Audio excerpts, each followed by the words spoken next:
요즘 그 크리스찬 신문의 통계에 의하면 코로나 이후에 한국 교회가 많은 어려움을 겪고 있다. 이런 보고들이 실제적으로 계속 나오고 있음을 보게 됩니다. 더군다나 기독교가 세상 속에서 또 이렇게 비난의 대상이 되는 것도 우리를 좀 가슴 아프게 하는 그런 상황입니다.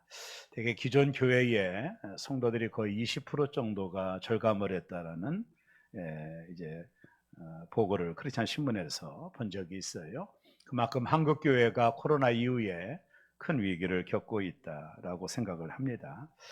저는 지금까지 새롭게 부임하면서 부족하지만 어떻게 하면 건강한 교회를 좀 만들어갈 수 있을까 많이 고민하고 생각을 해서 좀 여러분들에게 도전하고 싶은데요. 다 건강한 교회를 꿈꾸지요. 저도 마찬가지입니다. 건강한 교회가 어떤 교회인가 그 이제 성경 속에서 우리가 찾아보면 아주 좋아요. 제가 박사학위를 공부할 때 이광희 교수, 지도 교수가 미국에서 오랫동안 공부하신 분인데 우리 학생들에게 늘 했던 얘기가 있습니다. 텍스트와 컨텍스트를 항상 잊지 말라. 목회는 테스트를 컨테스트에게 적용하는 것이다. 제가 한 3년 공부를 하면서 저도 많이 동감을 했습니다. 텍스트라고 하는 것은 성경을 말하고 컨텍스트는 우리가 살아가는 삶의 모든 바운다리를 가리켜요. 그래서 목회라고 하는 것이 이 테스트를 이 컨테스트에 어떻게 적용할 것인가가 목회다. 이런 비전을 교수님을 통해서 몇 년 동안 배운 기억이 납니다. 지금 한국 교회가 어렵지만 이런 어려운 시기에 우리가 좀 더 성경으로 돌아가는 그런 일들을 좀 해야 된다 이렇게 생각을 해요. 성경으로 돌아간다라고 하는 것은 기본으로 돌아가는 거거든요. 여러분 운동선수들이 좀 어려움을 당할 때는 다시 기본으로 돌아가자고 하잖아요. 그래서 기본이라는 것이 대단히 중요한데 오늘 이 한국 교회가 위기를 만난 것은 분명하지만 이럴 때수록 이 코로나를 통해서 무엇을 우리에게 메시지를 주느냐 하면 한국 교회가 기본으로 돌아가야 된다. 이런 메시지를 주는 것이라고 생각을 합니다. 성경이 말하는 교회란 무엇인가 한번 조명해 보려고 하는데요. 한마디로 말하면 두 날개로 비상하는 것이 교회다. 건강한 교회를 1세기의 교회, 그러니까 예루살렘 교회와 안디옥 교회를 중심으로 해서 초대교회의 이 두 교회를 조명하면서 기본으로 돌아간다라고 하는 것은 그 1세기의 사도행전 교회와 안디옥 교회로 돌아가자라는 의미를 담고 있는 겁니다. 여러분 새를 날짐승이라고 하죠.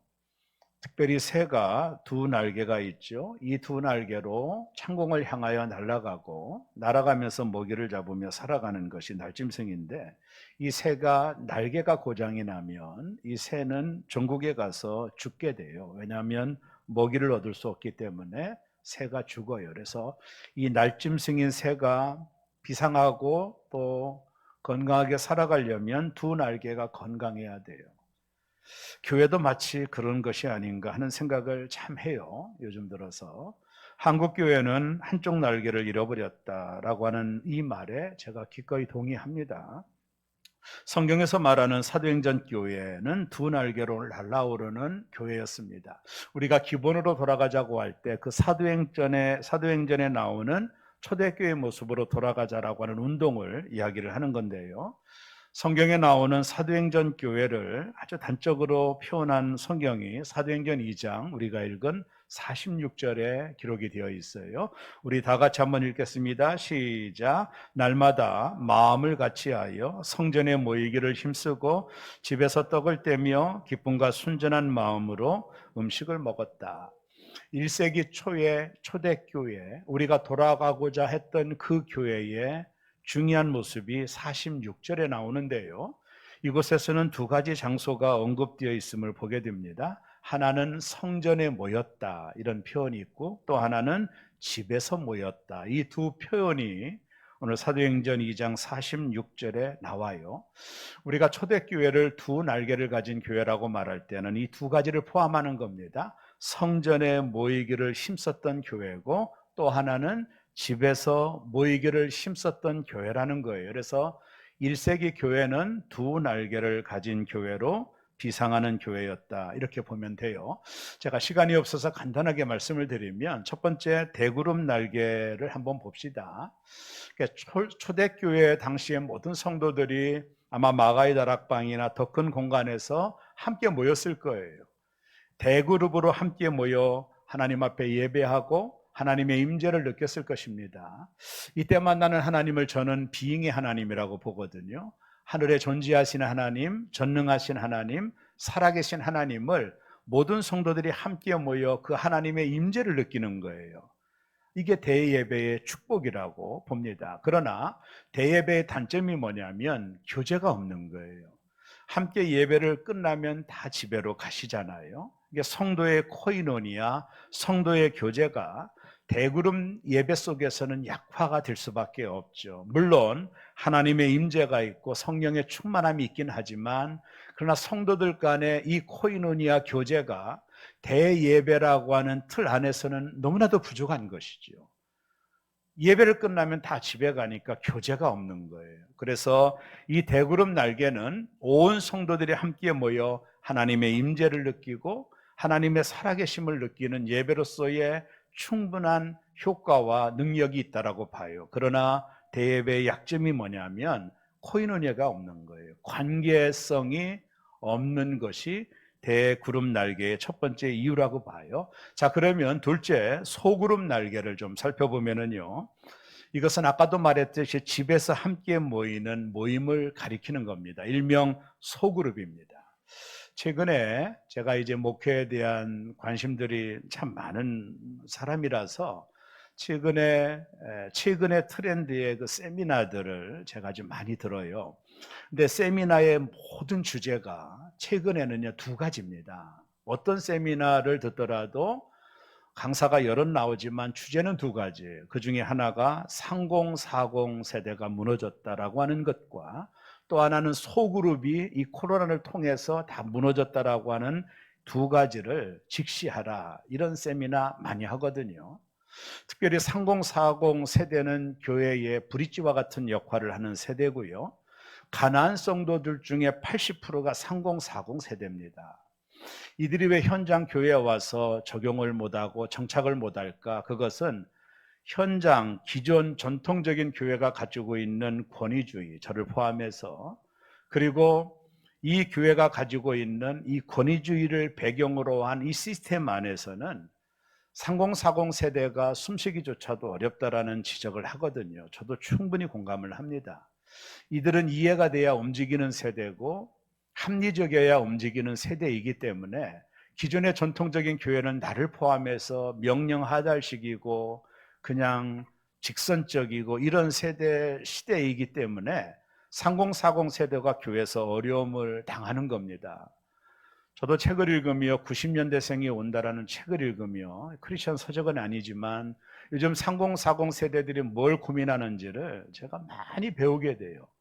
결론적으로 보면 나도 꼰대다라는 생각을, 저도 목사지만 했던 생각을 지금도 가지고 있거든요. 그래서 우리 새롬교회가 3040 세대, 이 교회의 브릿지와 같은 역할을 하는 3040 세대가 행복한 교회를 만들어주면 어떨까? 이 일에 좀 재정을 좀 투입하고 저들의 니드를 좀 채워주고, 왜냐하면 3040 세대가 교회를 자꾸 떠나니까요.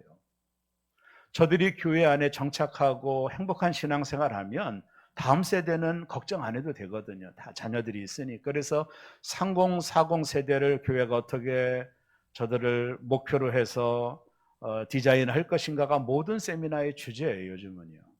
3040 세대에게 투자하라는 것이죠. 또 하나, 소그룹이 코로나를 통해서 다 무너졌다라는 것입니다. 저희 교회 소그룹이라고 하면 구역 예배가 있는데, 제가 지난주도 보고를 보니까 우리 교회가 구역이 많거든요. 세 구역밖에는 예배를 안 드려요.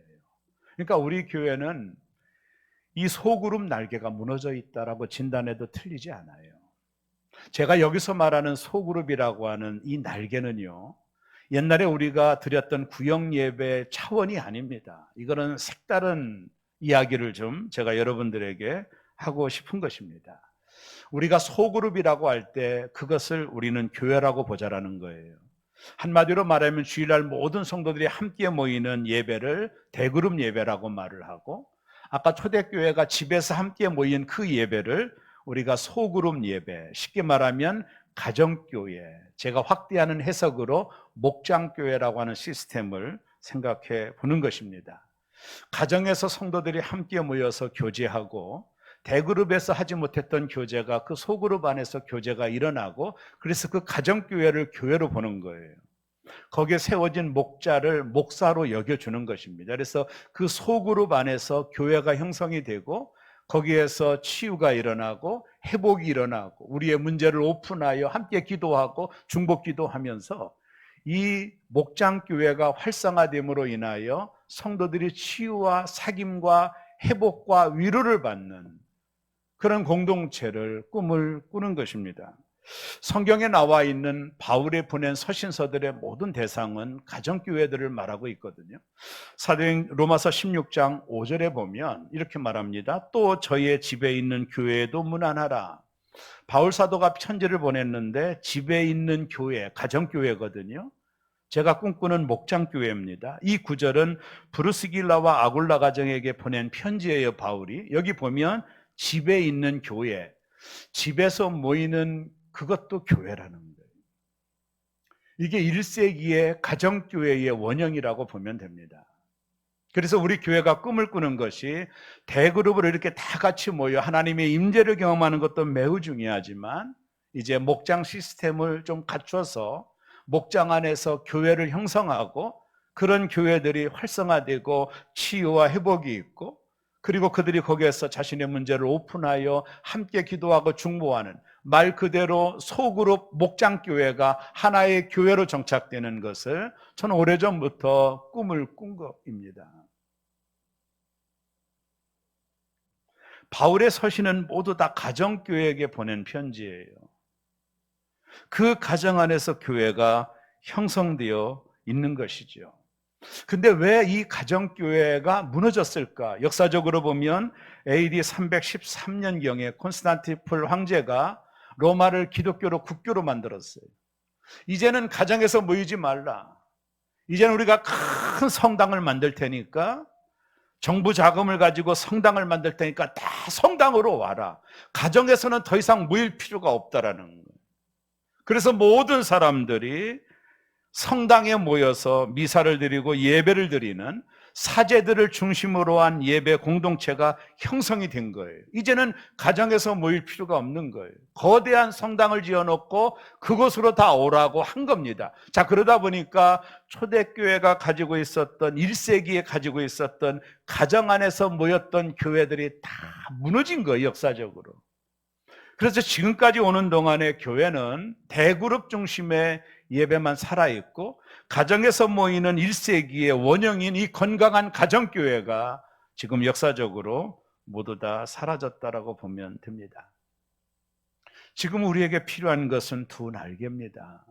대급으로 모이는 한쪽 날개도 매우 중요하지만, 이제 가정 안에서 목장이 형성이 되고 함께 드리는 예배, 거기에서 전도와 예배와 교제와 제자와 사역이 활성화되고 자신의 고민들을 말하며 치유받고 회복되는 그 소그룹의 공동체를 꿈을 꾸고 있는 겁니다. 이 공동체를 이끌어가는 분은 목자입니다. 목자의 사명이 대단히 크다라고 봐요. 저희 교회가 구역으로 다 지금 시스템이 됐지만 유명무실해졌어요, 코로나를 겪으면서.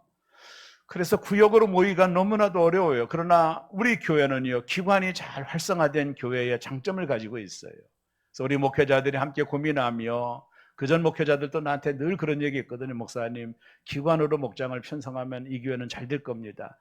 마찬가지예요. 기관들이 잘 모이니까 기관을 조금 디테일하게 만들어서 거기서 목자들을 뽑고, 목자들을 1월 달부터 3월 달까지 트레이닝하고 훈련하고 정말로 목사로 세우는 일에 우리가 전적으로 한번 거기에 올인하고, 그리고 3월 후반부터 목장을 오픈해서 각 지역별이 아니라 기관의 디테일하게 나머진 목장들이 활성화되어서 교회가 두 날개를 회복하는 그런 교회를 꿈꿔요.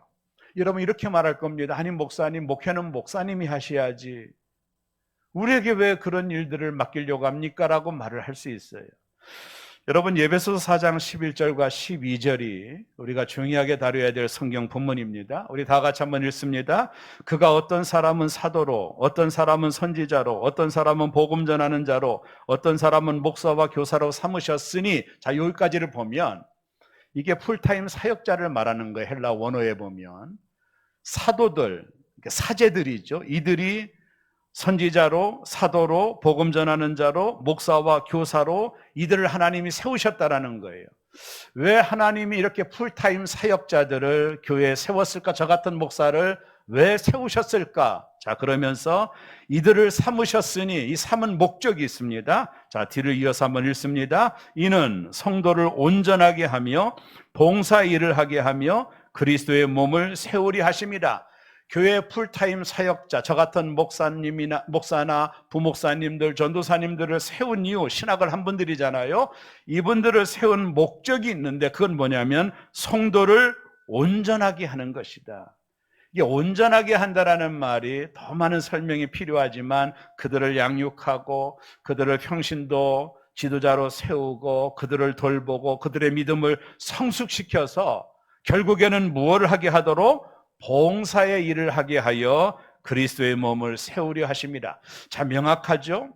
풀타임 사역자들이 교회에 있는 목적은 성도들을 온전하게 하는 거예요. 말씀으로 양육하고 제자 훈련으로 양육하고 저들에게 비전을 주고, 그렇게 하는 목적이 뭐냐면 저들로 하여금 봉사의 일을 하게 하기 위해서. 여기서 말하는 봉사는 NIV 성경에 보면 미니스트리입니다. 사역을 말하는 거예요.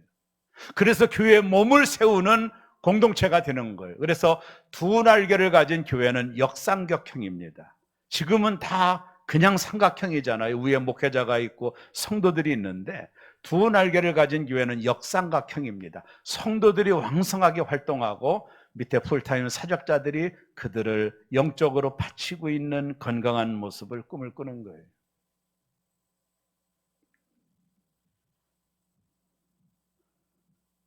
가정교회를 처음으로 임팩트 있게 말한 분이 최영기 목사님이에요.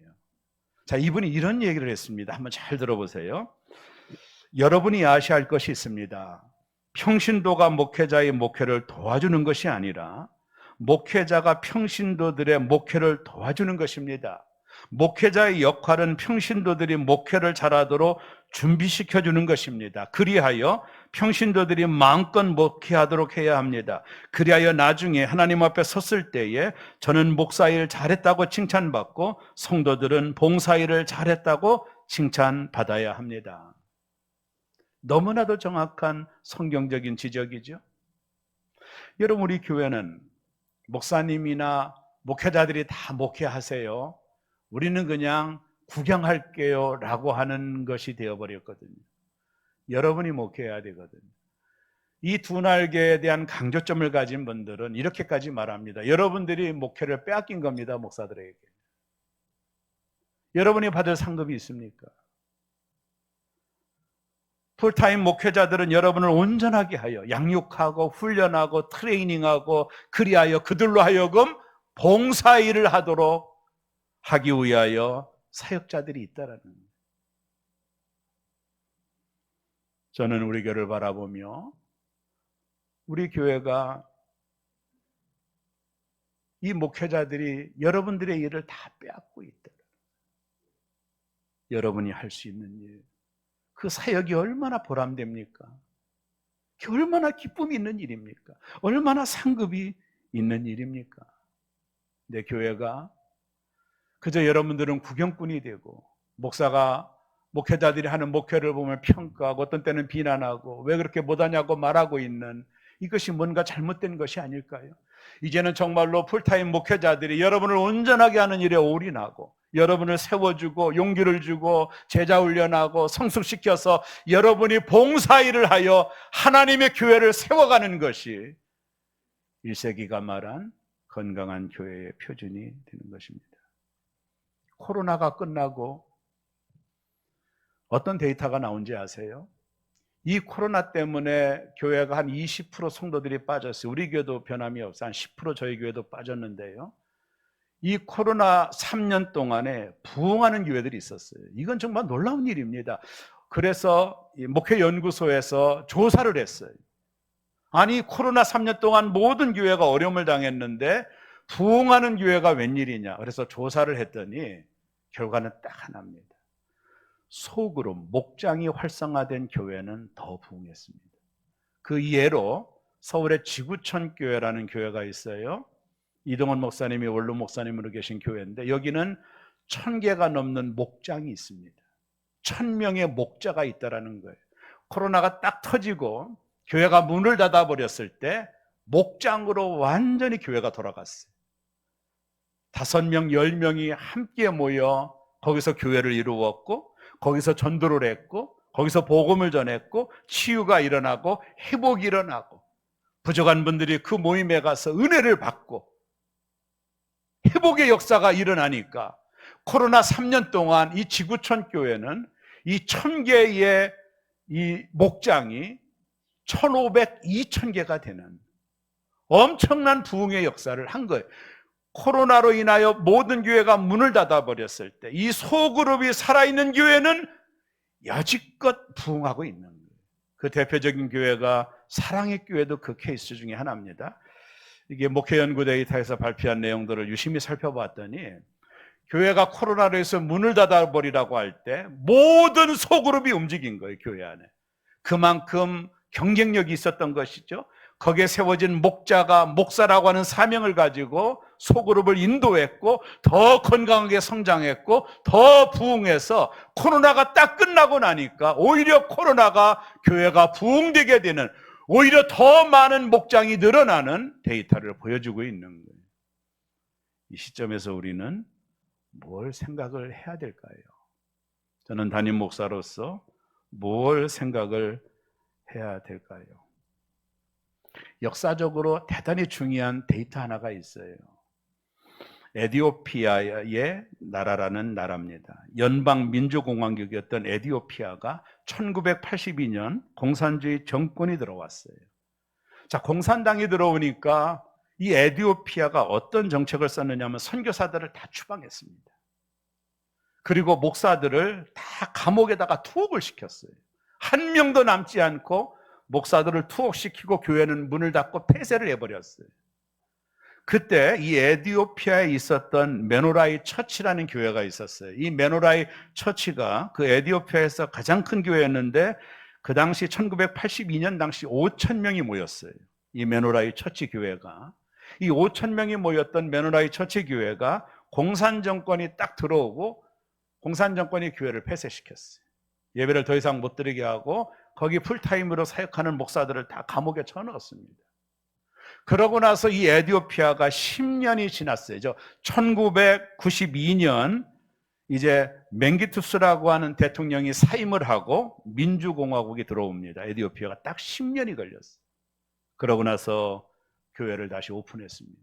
예배를 자유롭게 드릴 수 있다라고 오픈을 했는데 10년 동안 한 번도 예배를 드리지 못했던 이 메노라이 처치 교회가 5,000명이 나오던 이 교회가 10년이 지난 다음에 어떻게 된지 아세요? 한 번도 공예배를 드리지 않았습니다. 공산정권 하에. 목회자가 없었습니다. 교회에. 다 투옥이 됐으니까. 그러고 10년 뒤 1992년도에 이 메노라의 처치가 성도 수가 얼마가 됐느냐 하면 5만 명이 됐어요. 10배가 부흥한 겁니다. 이해가 되지 않죠? 아니, 교회가 한 번도 예배를 드린 적이 없고 목회자들은 다 감옥에 투옥이 됐는데 어떻게 이 교회가 10년이 지나고 난 다음에 5만 명, 10배가 건강하게 성장하는 교회가 되었을까? 이유는 딱 하나입니다. 이 교회가 목장교회를 했던 거예요. 공산정권이 들어와 교회를 폐쇄시키니까 목장 안에서 소그룹들이 움직이기 시작합니다. 소그룹 안에서 설교가 되고 전도가 되고 봉사가 되고 사김이 되고 치유가 되고 회복이 되다 보니까 10년이 지난 다음에 목장교회가 한 목장을 또 배가하고 그 목장은 또 10명이 돼서 또 목장을 배가하면서 10년 뒤에 이 교회가 5만 명이 부흥하는 그런 교회의 좋은 예를 우리에게 보여주고 있는 것입니다. 미래학자들은 말합니다. 더 큰 코로나가 올 거라는 거예요. 지금 우한에서 터진 코로나는 이 코로나 숙주의 1%밖에 안 된대요. 더 많은 코로나가 전 세계를 휘감고 언젠가는 또 예배당을 닫으라는 공문을 받을 때도 있을 거예요. 오늘 한국교회, 우리 교회가 어떻게 이 생존이라는 문제를 가지고 나가야 될까? 그것은 다름 아닌 소그룹인 목장교회가 살아나는 것밖에는 다른 방법은 없는 것입니다. 여기에 시행착오도 있을 것이고 정말로 많은 힘이 쏟아져야 될 거라고 봐요. 왜냐? 건강한 목자들을 세워야 되니까. 그래서 제가 생각할 때는 한 3개월 동안 내년부터 3개월 동안 목자들을 함께 모여서 기도회도 하고 비전도 나누고 목장을 어떻게 운영하는 법도 좀 가르치면서 잘 훈련시켜서 3월 초부터 우리 교회가 목장 시스템으로 기관을 좀 디테일하게 나누어서 목장 시스템으로 한번 해보자, 한번 도전해보자. 시행착오는 있을 거예요. 거리가 떨어져 있고 그렇지만 그 목장 안에 운전하는 분들을 서너 명 넣어가지고 이동을 편하게 만들었던 시스템까지 좀 만들어 놨거든요. 그래서 우리 교회가 일단 목자들을, 건강한 목자들을 세우는데 우리 교회는 너무나도 잘할 수 있어요. 제가 오늘 최미경 권사님 간증도 들었지만 우리 교회는 훌륭한 분들이 너무 많아요. 정말로 응원해주면 정말로 충분히 일할 수 있는 이 미니스테리를, 봉사를 할 수 있는 분들이 교회에 너무나도 많아요. 저는 그 자원들을 봐요. 그래서 우리 교회가 내년에는 3040 세대에 저는 물론 올인하겠지만 이 소그룹인 목장 시스템이 잘 정착이 되는 해가 될 거예요. 시행착오가 많을 거라고 봐요. 그러나 저는 포기하지 않고 한번 해보자라는 거지. 건강한 목자들을 세워서 그들에게 목장 운영하는 방법도 좀 일러드리고 어떻게 운영, 거기서 모든 치유가 일어나거든요. 제가 첫 번째 교회에서 목장 시스템을 한 10년 넘게 했습니다.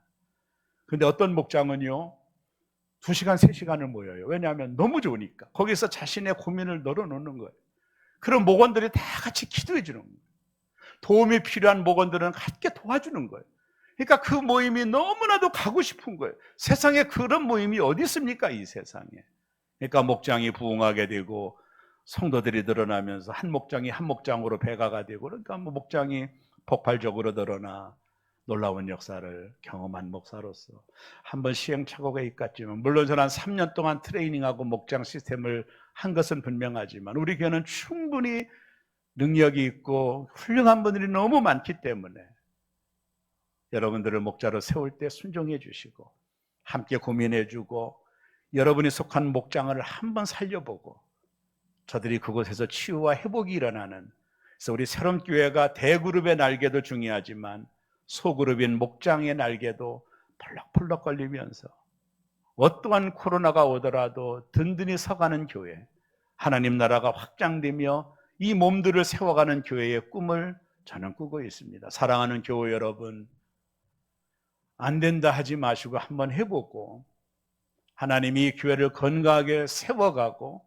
성도들이 그 모임에서 회복과 치유의 역사가 일어나고 터치가 일어나며 용기를 얻고 희망을 얻고 꿈을 꾸는 이런 목장교회가 활성화되는 교회를 꿈을 꿉니다. 우리 새롬교회가 두 날개가 펄럭펄럭거리며 1세기 교회가 가지고 있던 비전을 따라 창공을 향하여 날아가는 새롬교회의 비전이 우리 모두의 비전 되기를 주의 이름으로 축원합니다. 시간 날 때마다 비전을 나누려고 하고 여러분의 동의를 구하려고 하겠지만 특별히 3040 세대들도 이제 조만간 함께 모이려고 그러거든요. 그들의 필요와 니들을 한번 살펴보고 목회의 방향을 잡고, 그리고 우리 교회가 소그룹이 정말로 활성화되어서 거기서 치유와 회복의 역사가. 제가 전에 한 집사님이 저를 찾아와서 10여 년 전이군요. 눈물을 흘리며 목사님, 제가 목장 예배가 너무 좋아요. 저는 그것만 기다려요. 거기 가면 나의 상처들이 치유되고 함께 기도해 주셔서 너무 좋아요. 특별히 자녀들의 문제가 있을 때 우리 자녀를 위해서 목원들이 다 같이 기도해 주시고 날마다 전화 와서 용기를 주고, 목사님 저는 목장이 너무나도 기다려져요. 일주일이 너무 기다려져요. 이런 고백을 많이 들어봤습니다. 사랑하는 여러분, 우리 새롬교회는 위대합니다. 귀한 일꾼들이 너무나도 많습니다. 여러분들이 미니스트리 할 수 있도록 제가 장을 한번 마련해 드릴 테니까 함께 저와 함께 어깨를 맞대고 교회의 건강함을 지켜나가며 두 날개를 퍼덕이며 날아가는 새로운 교회 되어지시기를 주의 이름으로 축원합니다. 기도하겠습니다.